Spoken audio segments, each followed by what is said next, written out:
Hey up everyone, I'm back again. So it's time here to put the Xperia Z3 up against the Galaxy S6 to see which is the faster device, and it certainly feels like kind of like a challenger appears when it comes to the build quality of both of them. Both of them very similar. Obviously Samsung a little bit fashionably late to the party with the glass and metal. We've had that since 2013 with Sony and the Xperia Z, but we can definitely see here it does seem to be quite fast to get into the device, and that is one thing I've noticed about the S6. It is extremely fast when it comes to booting up, probably due to that new DDR4 memory as well in there, which gives it a nice boost. But the Z3 is not slow by any means. I've actually factory resetted my Z3 because some people were saying that the speed wasn't quite as good as it should be. So we can see how they perform. Open up some apps here on both of them, and that looked like it was about the same. So S6 there a little bit, S6 again,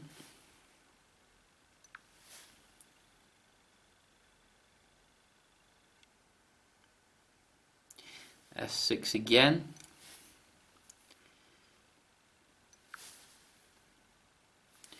S6 again. Looks like it's justifying the massive price tag here. And we do some Microsoft apps as well. So you can see we have Skype on both of them. We should do.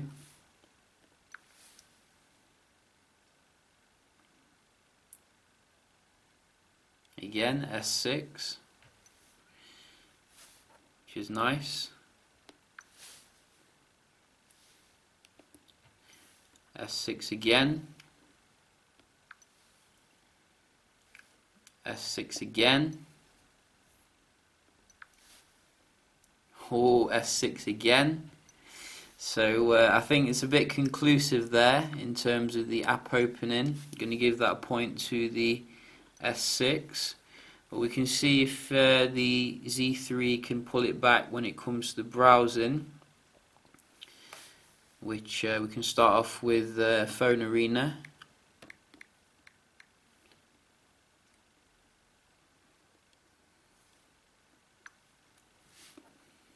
Oh, Z3, good start there. Again, Z3. Wow. This would be a shock if it continued like this.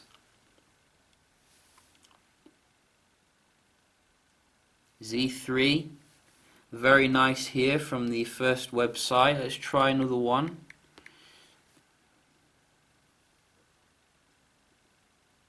Verge.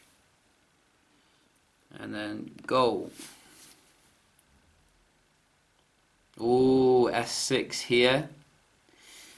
It's coming back now. It's not having any nonsense here. Both are a little bit slow though, if you ask me. But then again, this website does kill a lot of phones.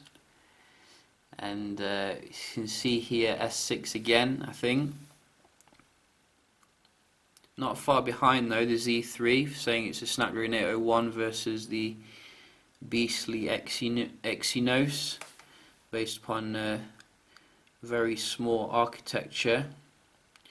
Let's try one more. So GSM Arena.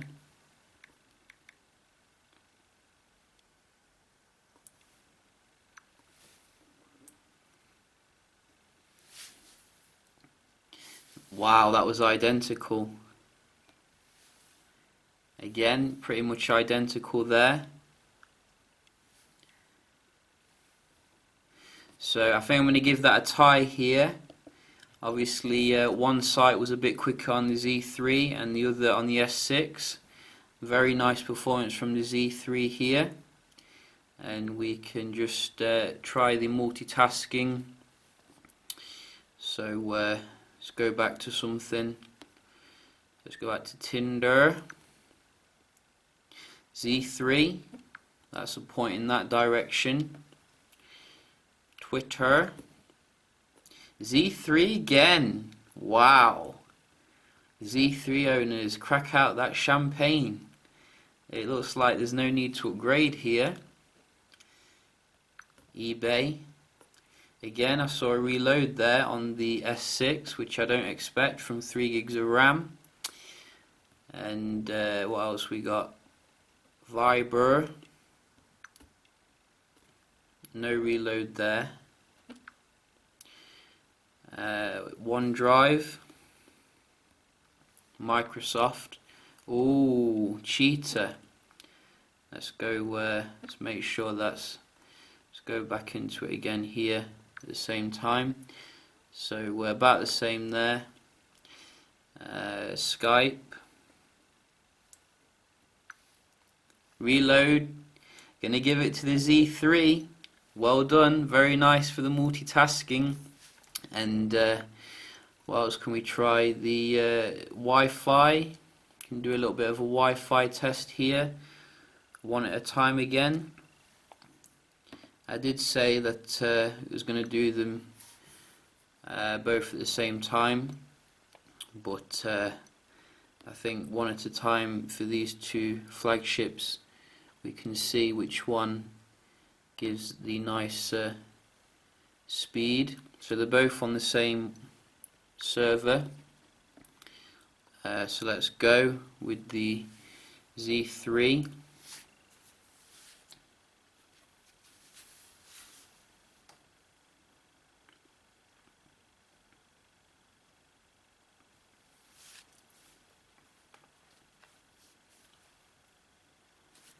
So we're getting some nice download here, 10.17.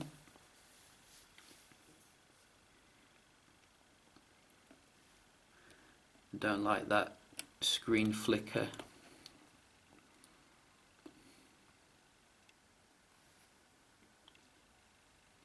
So not a bad result here, and we can just try this one.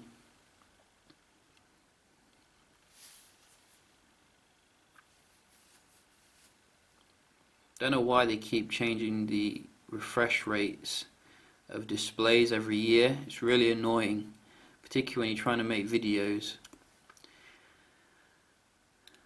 So what we got here, 33 ping, a bit less and slightly high download.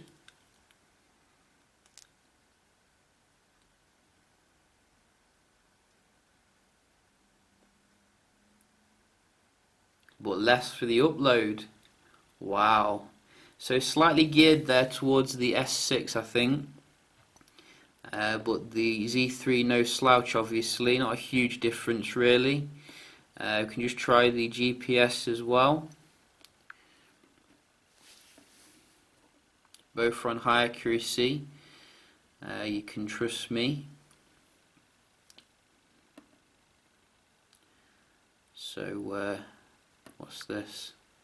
Yeah, so you can see it's a bit different there, but it's basically, it is what it is.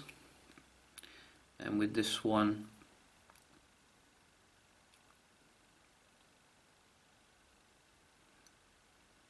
again, you can see high accuracy. So let's go back to it here. So it looks like we're getting a more accurate fix here with the Z3, but the looks like, in fact, it looks like it's got more in view and also more in use, as well as very accurate. Wow, Z3 here is doing very well, and I'm very pleased here with the result, being a Sony fan. But I do like Samsung as well. But this accuracy seems to be all over the place, whereas this is very stable. So I'm going to have to give it to the Z3. There are some more bars here, obviously, but you know, I think you can see more in view there, and this does seem to be going up and down here. So another point here for the Z3. Wow, very nice performance. And we can just round off the video quite nicely here with a Geekbench on both of them. So we can see here a nice little summary of the specs. Not that you really care about that, it's all about the software. So we'll just run through this quite quick, and when it gets to the end I'll resume the video. So it looks like it's not taking long here, and we can see the S6 really powering its way through, and it's done. So this is to be expected. Obviously it's running off very nice architecture, which some people said wasn't even possible. I forget what it's called now, but basically it's the die size, which is very small on the S6, allowing for a very efficient kind of processor. And you can see there we're getting a single core of 1495 versus 960, and that puts it above everything basically. So you know, nothing can touch it there. Z3 still very good here, above the S5, as well as just below the S5 when it comes to multi-core, which gets a very good score on this particular benchmark. But as you can see there, slightly geared towards the S6 there. But overall, you know, I'm very impressed with the Z3's performance here. And as you can see, you know, you're getting all of the same good stuff when it comes to the build quality. However, you do get some benefits as well. You get the waterproofing, which is very nice. You're getting the 2-day battery life. The battery life kind of statistics for the S6 have been kind of mixed at the moment, and so far I've not had the device long enough to make a clear assertion on whether it's good or not, but I think the Z3 and the Z3 Compact are going to get you a fantastic battery life. So I do love both devices, don't get me wrong, you know, I still absolutely adore the S6 here, but I think the Z3 is certainly still worth considering, or maybe you should wait out for the Z4 and see what that brings. But two very nice devices here, and you know, really looking forward to see what the Z4 brings. But I hope you enjoyed this little video, and if you did, please leave a like, and I'll see you next time. Cheers.